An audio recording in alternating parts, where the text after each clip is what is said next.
안녕하세요. 그러면 개인체 1장 총칙에 대해서 설명을 드리도록 하겠습니다. 1장 총칙 그리고 1조 목적에 대해서 말씀을 드리겠습니다. 개인정보보호법을 만든 목적이 무엇이냐? 이 법은 개인정보의 처리 및 보호에 관한 사항을 정함으로써 개인의 권리와 개인의 자유와 권리를 보호하고 나아가 개인의 존엄과 가치를 구현함을 목적으로 한다. 그러니까 이 법의 목적이 개인정보 처리, 여기서 말하는 처리, 처리와 보호, 보호에 관한 사항을 정함으로써 개인의 자유와 권리를 보호하고 존엄과 가치를 구현한다. 이렇게 되어 있습니다. 그래서 이 목적이 무엇인지에 대해서 우리가 조금 잘 살펴볼 필요가 있습니다. 이게 왜 중요하냐면 향후에 지금 조금 약간 착각하는 것이 뭐냐면 국내에 지금 개인정보 활용에 대한 여러 가지 이슈들이 좀 많이 있습니다. 뭐 가명정보 도입에서부터 여러 가지 있기 때문에 현재 개인정보보호법은 완화적인 차원에서 가명 정보라든지 익명 정보를 활용할 수 있도록 물론 뭐 데이터 3법 이후에 익명 정보는 개인정보보호법에서 완전히 배제됐기 때문에 동의 없이 사용할 수 있지만 다른 사항에 대해서는 사실은 보호가 주력이라는 거, 보호의 어떤 이 법의 어떤 제정 목적이 보호라는 것에는 잊지 말고 우리가 이것을 업무 처리하는 것이 굉장히 중요하다. 이렇게 접근할 필요가 있겠습니다. 그것이 이 법을 만든 목적에 대한 부분을 이해하는 것이라고 보면 되겠습니다. 그래서 개인정보 처리 및 보호에 관한 것이기 때문에 뭐 활용이라든지 뭐 이런 부분들은 완화적인 차원에서 세부적인 어떤 조문이나 시행령이나 이런 데서 약간 그 예외적인 상황을 두어서 또 개념을 도입을 해서 가명정보라든지 이런 도입을 통해서 예를 들어 뭐 시행령 제14조 2항 같은 경우에도 추가 이용 제공을 할 수 있는 이런 사항들을 약간 언급해 놓음으로 인해서 완화적인 측면이지 여러 가지 어떤 그 이 법을 만든 기조 자체는 개인정보 보호에 있다. 이렇게 정리하도록 하겠습니다. 두 번째 2조입니다. 2조. 2조. 이 법에서 사용하는 용어의 뜻은 다음과 같다. 이렇게 해서 정의에 대한 것입니다. 제가 한 가지 말씀드리고 싶은 게 뭐냐면 우리가 이런 법을 접하게 되면 제일 중요한 것이 저는 이 정의라고 좀 봐집니다.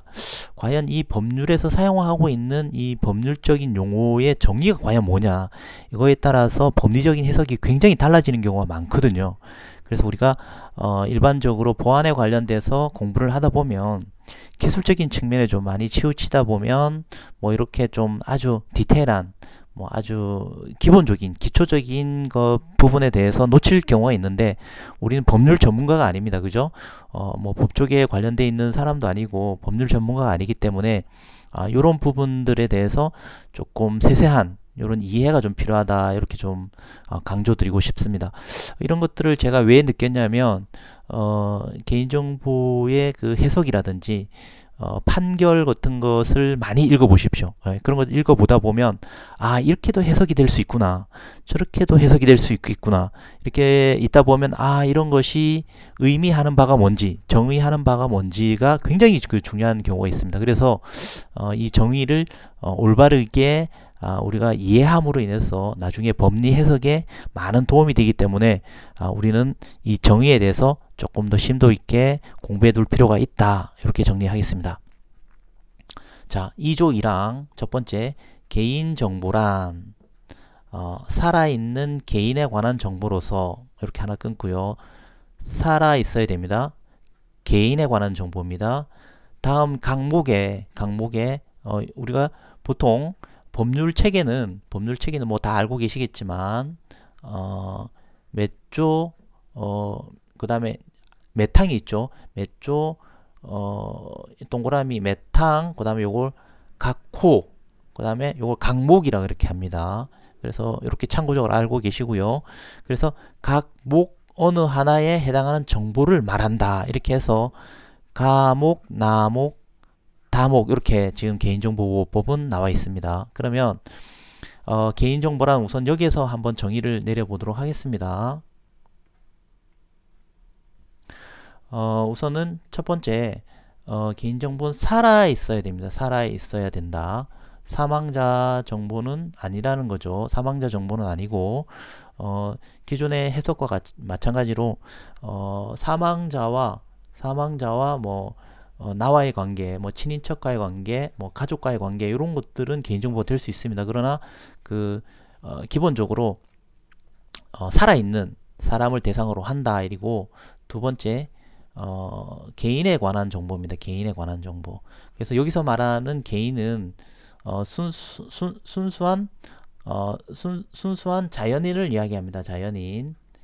순수한 자연인을 이야기하기 때문에 우리가 뭐 법인이 있고 자연인이 있지 않습니까? 법으로 만들어진 인격체가 법인이고 순수한 개인, 우리는 이 자연인이라 얘기하는데 여기서 말하는 이 개인은 자연인을 말한다고 보시면 되겠습니다. 그래서 살아 있어야 되고 개인에 관한 정보다. 여기서 말하는 이 정보는 정보의 진실 유무성은 따지지 않습니다. 진실 유무성. 쉽게 말하면 그 정보가 진짜 정보인지 가짜 정보인지에 대해서는 확인할 필요가 없습니다. 뭐 가짜 정보든 진짜 정보든 살아있고 그 개인에 대한 어떤 정보이기만 하면 된다. 이렇게 해석을 하고 있습니다. 자, 첫 번째 감호, 성명. 그 살아있는 개인에 관한 정보인데 성명이라든지 주민등록번호 뭐 당연하죠. 그 다음에 영상. 자, 영상도 개인정보에 포함했습니다. 그리고 여기까지가 이렇게 끊고 보통 법률 조문에 보면 이렇게 등이란 표현이 있어요. 등 이렇게 뭐 하는 등 이렇게 등이기 때문에 앞에 있는 것들을 예시로 두고 요거 외에도 나머지 이제 추가적인 내용들이 여기에 더 포함이 될 수 있다는 얘기죠. 그래서 등을 통하여 개인을 알아볼 수 있는 정보 이렇게 언급하고 있습니다. 그래서 여기서 이야기하는 것은 이제 직접 식별 정보다 이렇게 얘기합니다. 직접 식별 정보. 그래서 뭐 주민등록번호라든지 뭐 이렇게 해서 그 사람이 누구인지 바로 식별이 가능한 그런 형태를 우리가 감옥으로 이제 해석을 하시면 되겠습니다. 그래서 뭐 보면 바로 누군지 알아볼 수 있는 이런 정보가 되겠죠. 자, 남목을 한번 살펴보겠습니다. 해당 정보만으로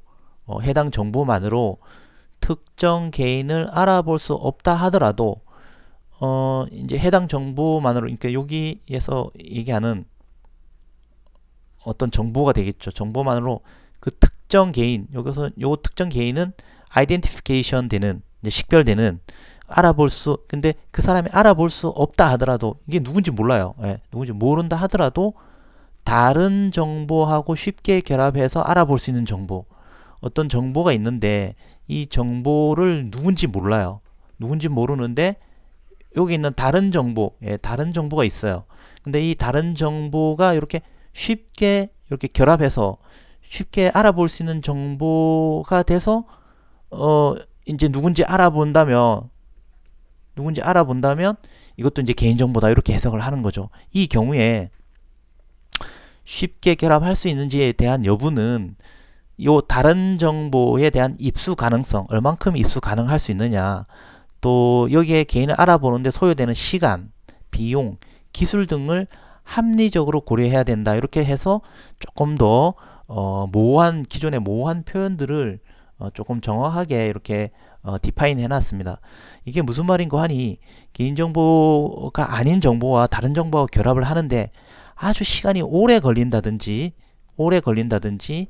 비용이 많이 든다든지 뭐 기술이 많이 필요로 한다든지 뭐 이렇게 할 필요는 없다는 거죠. 다시 말씀드려서 그냥 쉽게 예를 들어 A라는 사이트와 B라는 사이트에 있는데 각각 A라는 사이트에 있었을 때의 개인에 대한 정보는 뭐 어떤 건지 잘 몰라요. 근데 B라는 사이트에 각각 있었을 때도 어떤 정보인지 잘 몰라요. 근데 두 개를 결합하니까 누군지 알 수 있을 것 같아요. 뭐 이렇게 되는 이런 어떤 형태로 쉽게 결합할 수 있는 이런 정보라고 보시면 되겠죠. 여러분들 이해하셨죠? 그렇게 어렵지 않습니다. 그 다음에 다목을 한번 보도록 하겠습니다.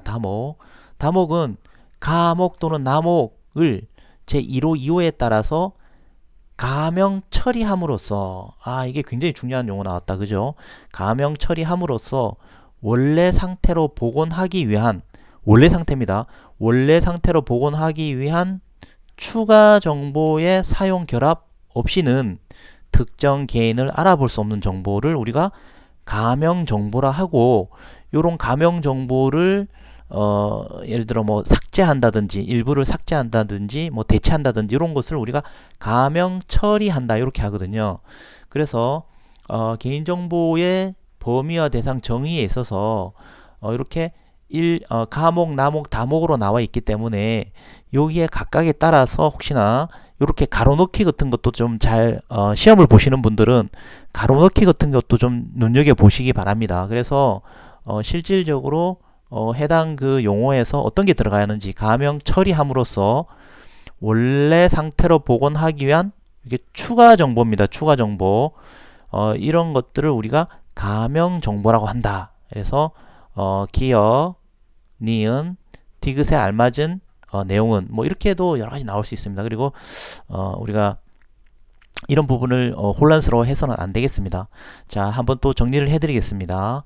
자, 여기서 아까 말씀드렸던 가명 처리라는 것은 예를 들어 원래 상태로 복원하기 위한, 그러니까 데이터셋이 이렇게 있었습니다. 데이터셋이 이렇게 있었어요. 이름, 주소, 전화번호, 연락처, 이메일 주소 이렇게 해서 하나의 개인정보 식별 가능한 데이터셋이 있는데 여기에서 가명 처리함으로써, 가명 처리라는 건 뭐예요? 여기 원래 원본에 있는 것 중에 하나를 뭐 삭제를 한다든지 대체를 한다든지 뭐 이렇게 해서 누군지를 알아볼 수 없도록 만드는 거죠. 그래서 여기 있는 것을 삭제하고 여기 있는 것을 B를 대체했다라고 가정을 했을 때 원래 상태로 복원하기 위한 추가 정보 사용 없이는, 그럼 이렇게 되면 실질적으로 여기에서 나오는 것은 이렇게 해서 데이터가 몇 개 없는 요런 게 이제 가명 이제 정보가 되겠죠. 요게 대체 삭제돼서 그러면은 요게 이렇게 원래대로 돌아가려면 중간에 요것을 요거하고 같다라는 매핑 정보라든지 매핑 테이블 아니면은 여기 따른 뭐 연계 정보 이런 것들이 이제 반드시 있어야 됩니다. 그래야 얘가 이쪽으로 이렇게 해서 요 정보는 어떤 곳에서 가명 처리되어 있는 정보다 이렇게 볼 수 있으니까요. 그래서 여기 가명 처리된 정보에서 바로 여기로 복원하기 위한 추가 정보, 여기서 말한 추가 정보는 아까 말씀드린 대로 매핑 테이블이라든지 뭐 이런 연계 정보 이런 것들을 추가 정보라고 합니다. 그래서 이런 추가 정보의 요 매핑 테이블이나 요거 추가 정보에 대한 사용 결합 없이는 요 특정 개인을 알아볼 수 없는 요런 정보를 우리가 가명 정보라고 한다 이렇게 이야기하는 거죠. 이해가 되셨죠? 법률적인 용어에서는 약간 좀 어려울 수 있으나 요런 그 해석을 통해서 우리가 고민해 볼 필요가 있겠습니다. 그래서 요 법률 조항을 잘 이해하는 것이 굉장히 중요합니다. 자, 그러면 1의 2를 한번 보겠습니다. 여기 설명이 나와 있네요. 가명 처리란 개인정보의 일부를 삭제하거나 이런 것도 가로놓기, 시험 보시는 분들은 가로놓기 볼 수 있습니다. 삭제하거나 일부 또는 전부를, 여기서 일부 어떤 부분이 있으면 요 일부 데이터셋이 이렇게 있으면 이렇게 있으면 요게 일부 또는 이 전부를 대체, 그러니까 삭제하든지 대체하는 등의 방법으로 여기서 예를 들어 가명 처리할 때에 우리가 일반적으로 기존에 2016년도에 언급되어 있는 비식별 처리 가이드라인이라는 게 있습니다. 지금은 없어졌습니다. 이 법률이 나왔기 때문에 요거는 실효성이 없습니다. 그러나 이 내용에 따르면 현재 감형 처리할 수 있는 것은 17가지 정도가 있다라고 여러분들이 알고 계시죠. 그래서 이렇게 하는 이제 방법 등, 여기도 등 이렇게 됐으니까 방법으로 추가 정보 없이는 특정 개인을 알아볼 수 없도록 처리하는 것. 그래서 이런 용어들을 좀 잘 알아두시기 바랍니다. 처리입니다. 이 처리라는 게 법률적 용어이기 때문에 잘 알아두시면 되겠습니다. 그래서 가명 정보와 가명 처리는 다른 겁니다. 다른 겁니다. 가명 처리. 그래서 요거를 헷갈려 하지 마시고 가명 정보가 뭐고 가명 처리가 뭔지를 꼭 좀 이해하시도록 부탁드리겠습니다. 그래서 실질적으로 시험 공부하시는 분들은 여기에 이렇게 가로놓기가 나온다든지 이렇게 하면은 요게 지금 설명하고 있는 내용들이 이 가명 정보인지 가명 처리인지를 꼭 이해하셔야만 됩니다.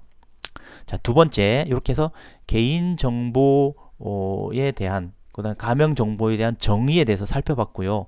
그 다음에 두 번째, 처리에 대해서 좀 살펴보겠습니다. 처리라 함은 개인 정보의 수집, 생성, 연동, 연계, 기록, 저장, 보유, 가공, 편집, 검색, 출력, 정정, 복구, 이용, 제공, 공개, 파기, 요까지가 이제 17가지입니다. 17가지 외에 또 뒤에 후단에다가 또 놔뒀습니다. 그 밖에 이와 유사한 행위를 말한다. 이렇게 해서 이러한 상황들을 모두 처리라는 법률적 용어로 이렇게 포함하고 있습니다. 그래서 개인정보 처리 방침, 개인정보 처리 방침 이렇게 얘기하고요. 개인정보 처리자, 개인정보 처리 시스템 뭐 이렇게 이야기하고 있는 겁니다. 그래서 여기서 얘기하고 있는 이 처리가 이런 단어들이 들어가 있다라는 것을 꼭 고민해 두시길 바라겠고 숙지해 두시길 바라겠고요. 초창기 때는 그 연동과 연계라는 게 여기 없었어요. 그랬는데 추후 개정이 됐을 때 여기 또 추가가 됐기 때문에, 왜냐하면 실질적으로 뭐 기업 같은 경우에는 뭐 본사와 지사, 뭐 계열사 이런 것 때문에 또 좀 말이 많았습니다. 그리고 공공기관 같은 경우에는 또 이게 연동 연계하는 게 굉장히 많거든요. 서울중앙행정기관이 있고 또 요것을 이용해서 지방이나 또 그냥 이렇게 서버만 이용하는 이런 것들이 많습니다. 예를 들면은 뭐 예를 들어 교육부다 이렇게 되면 교육청이 있고 교육지원청이 있습니다. 지원청 뭐 이런 식으로 여기서 예를 들어 사용하고 있는 시스템은 사실 서울 중앙에 그 핵심 그 행정 처리 그 시스템이 따로 있습니다. 그래서 이분들은 그냥 로그인해서 인증만 받아서 이제 사용하는 거지, 서버는 사실 현장에는 서버는 없습니다. 그렇기 때문에 이 연동하고 연계되는 부분들이 굉장히 많거든요. 그렇지만 중앙에서만 이 처리 업무를 하고 저기 다른 쪽 하위 기관에서는 처리 업무를 안 한다고 이렇게 얘기할 수는 없지 않습니까? 그래서 법률적인 용어에 연동과 연계 이렇게 포함이 된 겁니다.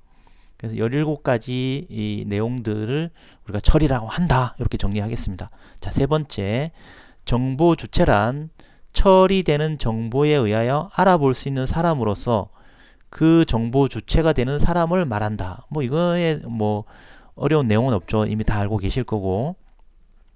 그 다음에 네 번째, 여기 또 중요합니다. 네 번째, 개인정보 파일입니다.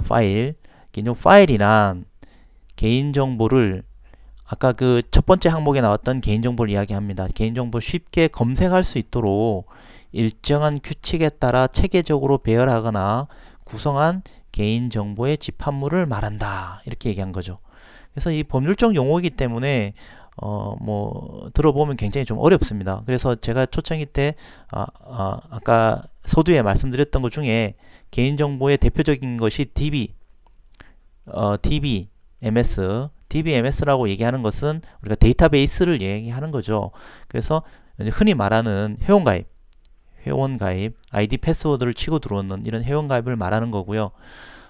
그리고 업무용 PC 안에도 개인정보 파일이 많이 들어있죠. 그래서 뭐 엑셀이라든지 뭐 이런 쪽에 이렇게 아주 나열되어 있어서 우리가 검색하거나 이러면 그 안에 뭐 주민등록번호, 뭐 이름, 주소 뭐 이런 것들이 있으면 찾아낼 수 있기 때문에 검색 가능하죠. 체계적으로 돼 있고. 그 다음에 예를 들어 종이문서에 신청서 같은 거, 신청서가 이렇게 여러 개 막 쌓여서 이렇게 쌓였겠죠. 여러 개 막 쌓여서 신청서가 한 뭐 100장이 있다. 100장이 있다. 이렇게 되면 이런 것들도 실질적으로 찾아서 뭐 넘버링이 돼 있다든지 이러면 뭐 세 번째 신청서에 뭐 홍길동 씨의 신청서가 있다. 그럼 쉽게 검색하고 규칙에 따라서 체계적으로 배열되어 있으니까 뭐 이런 것도 찾아낼 수 있겠죠. 그러면 이런 신청서 종이 문서도 개인정보 파일이다. 이렇게 좀 볼 수 있다는 겁니다.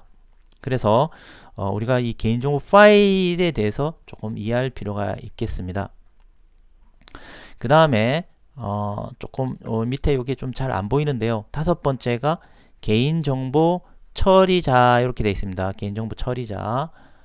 처리자라고 하는 것은 업무를 목적으로 개인정보 파일을 운영하기 위해서 스스로 또는 다른 사람을 통해서 개인정보를 보내는 것을 이야기하는데요. 이렇게 치우면 되겠네요. 자, 개인정보 이렇게 좀 보겠습니다. 죄송합니다. 자, 개인정보 처리자란 업무를 목적으로, 여기 이게 또 중요합니다. 개인정보 처리자는 아니냐 이거 가지고도 나중에 판결이 굉장히 뒤바뀌게 돼서 나오는 경우가 많거든요. 이게 업무를 목적으로, 업무가 아니면 안 된다는 거죠. 그 업무는 도대체 뭐냐? 일회성 업무도 업무라고 보느냐? 그런데 일회성 업무라 하더라도 향후에 반복적인 어떤 가능성이 있거나 이러면 그것도 업무를 봅니다. 그래서 순수하게 일회성이 아니면 업무가 아니지만 반복적인 사항이 된다라고 하면 이제 일회성이지만 업무로 해석하고요. 업무를 목적으로 개인정보 파일을 운영하기 위해서 아까 말씀드린 대로 여기 개인정보 파일은 요 위에 있는 개인정보 파일을 이야기합니다. 개인정보 파일을 운영하기 위해서 스스로 또는 다른 사람을 통하여 개인정보를 처리하는 여기 또 중요합니다. 공공기관, 법인, 단체 및 개인 등을 말한다. 이렇게 돼 있죠. 그래서 공공기관은 물론이고 법인, 단체, 개인 이렇게 말하는 겁니다. 그래서 과연 이 개인정보 처리자냐 아니냐가 이게 굉장히 중요한 포인트가 됩니다. 그 이유는 실질적으로 개인정보보호법은 개인정보 처리자를 수범 대상으로 하는 그런 법의 어떤 의무성을 두고 있기 때문에 개인정보 처리자가 물론 이제 정보 주체에 대한 부분이 35조에 나오긴 합니다만 개인정보 처리자가 아니었을 때는 사실 개인정보보호법의 수범 대상자가 아니다라는 이렇게 해석이 되기 때문에 개인정보 처리자냐 아니냐 이런 부분들이 굉장히 중요합니다. 다시 말해서 개인 대 개인을 이렇게 어떻게 규제하거나 이런 부분들에 대한 법은 아니라는 겁니다. 그래서 이 개인을 관리 감독할 수 있는 개인정보 처리자가 이렇게 되고 이 개인은 취급자가 되는 거고 이 취급자가 다른 개인에 대한 사항들이 개인정보 처리자의 수집 비용 뭐 이렇게 됐을 때에 어떻게 잘 관리할 것이냐 뭐 이런 관계가 형성이 되기 때문에 개인정보 처리자에 대한 부분들이 이해가 굉장히 중요합니다. 자, 여섯 번째, 공공기관에 관한 또 그런 내용을 법에서 정의를 해놓고 있습니다. 그 이유는 개인정보보호법은 공공과 민간을 아우르는 민간의 350만 사업자를 다 포함하는 공공과 민간을 함께 적용받는 그런 통합된 일반법으로서의 개인정보보호법입니다. 그래서 어떤 해외의 다른 나라들은 공공에 해당되는 법이 따로 있고 민간에 해당되는 법이 따로 있고 그렇게 된 거죠. 최근에 이제 데이터 3법 시행되기 전까지는 일반적으로 공공의 특정한 부분에 대해서는 개인정보보호법이 반영이 됐고요. 민간에서도 영리를 추구하는 정보통신 서비스 제공자 같은 경우에는 정보통신망법이 이렇게 적용이 돼서 실질적으로 공공과 민간을 아우르는 일반법으로서의 개인정보보호법이 있지만 또 민간 중에서도 영리를 추구하는 정보통신 서비스 제공자가 따로 정보통신망법에서 개인정보를 수범하고 있기 때문에 이 굉장히 복잡하게 된 거죠. 그러니까 기존에 이제 사업자라든지 기업들이 실질적으로 개인정보보호법 대상인지 정보통신망법 대상인지 이런 혼란성이 굉장히 가중이 됐습니다. 그래서 업무를 하시는 분들이 이 부분에 대해서 굉장히 고민이 많았는데 아무튼 개인정보보호법에서는 이 공공기관이 따로 여기서 공공기관과 민간을 동일하게 보는 것이 아니라 공공기관은 조금 더 엄격하게 지켜야 될, 준수해야 될 조항들이 좀 따로 있거든요. 그래서 요 공공기관을 따로 정의를 해놓은 것입니다. 그래서 국회, 법원, 헌법재판소, 중앙선거관리위원회, 행정사무를 처리하는 기관, 그 다음에 중앙행정기관, 뭐 이런 부분들이 공공기관에 해당이 되고요. 그 밖에 그 소속기관, 지방자치단체, 뭐 대표적인 게 뭐 시도, 그 다음에 구청, 뭐 이런 곳이 지방자치단체 이렇게 다 포함이 됩니다. 그리고 남옥에 그 밖에 국가기관 및 공공단체 중 대통령령으로 정하는 기관 이렇게 되어 있습니다. 그래서 이런 부분들을 또 잘 숙지해 두시면 되겠고 여기에서 뭐 대표적인 게 뭐 공사, 뭐 공단 뭐 다 포함이 됩니다. 그리고 한 가지 더 여기서 알아두셔야 될 것이 뭐냐면 실질적으로 교육기관, 교육기관도 여기에 포함이 된다라는 사항을 기억을 해 두시면 좋겠습니다. 그래서 교육기관에 관련된 것도 여기는 공공기관에 준해서 업무 처리를 해야 된다. 이렇게 알아두시면 되겠고요. 그리고 7번째, 영상정보 처리기기란 일정한 공간에 지속적으로 설치되어 사람 또는 사물의 영상 등을 촬영하거나 이를 유무선망을 통하여 전송하는 장치로서 대통령령으로 정하는 장치를 말한다. 이렇게 얘기했습니다.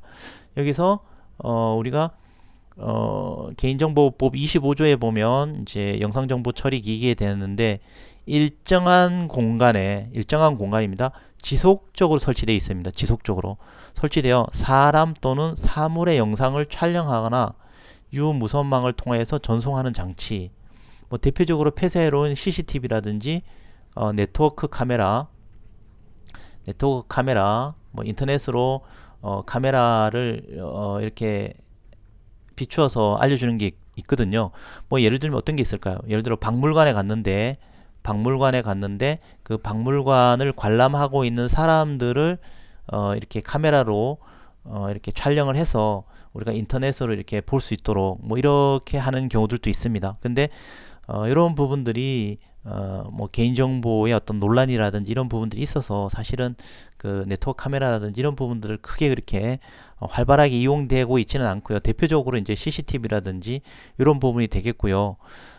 그리고 이제 향후에 요거는 이제 뭐 아직까지는 현행법으로서는 해당 사항이 없지만 지금 입법 예고되어 있는 가운데에서는 이 영상정보 처리 기기가 뭐 이동형 카메라, 예를 들어 뭐 드론이라든지 그 다음에 자율주행차 뭐 이런 관련돼 있는 여러 가지 4차 산업 관련해서도 여러 가지 변동된 사항들이 많습니다. 이런 사항들도 영상정보 처리 기기에 포함되는 이런 사항들로 입법 예고가 지금 돼 있는 상황입니다. 그래서 그런 것까지 조금 참고해 놓으시면 도움이 될 것 같습니다. 그리고 마지막 8번째, 과학적 연구라는 것을 정의를 해놨습니다. 그래서 기술의 개발과 실증, 기초 연구, 응용 연구 및 민간 투자 연구 등 과학적 방법을 적용하는 연구를 말한다. 이렇게 되어 있습니다. 요 과학적 연구를 정의해 넣은 이유는요. 아마 데이터 3법 개정 때문에 그렇습니다. 20년 8월 5일날 이제 시행이 됐고요. 여기에서 가명 처리해서 사용을 하게 되면 정부 주체의 동의 없이 사용할 수 있는 것 중에 통계적 목적, 그 다음에 과학적 연구, 공익적 기록 보존 이렇게 됐을 때는 정부 주체의 동의 없이 가명 처리가 되면 이렇게 사용할 수 있다라고 법이 조금 완화가 됐기 때문에 정의에 이렇게 언급을 명시를 해놨습니다. 그래서 조금 그 정의에 대해서 좀 자세히 설명드리느라 좀 길게 좀 시간이 할애가 됐는데요. 제가 다시 한번 강조드리지만 해설서를 보든지 아니면은 뭐 시험 준비를 하든지 아니면 실무에서 현장에서 업무를 하시든지 간에 이 법률은 이런 용어에 대한 정의를 잘 이해하고 숙지함으로 인해서 그 부차적인 뒤에 나와 있는 법률 조항을 이렇게 읽어가기가 굉장히 수월합니다. 그래서 조금 시간이 걸렸지만 정의에 대한 부분들을 이렇게 설명해 드렸습니다. 네, 감사합니다.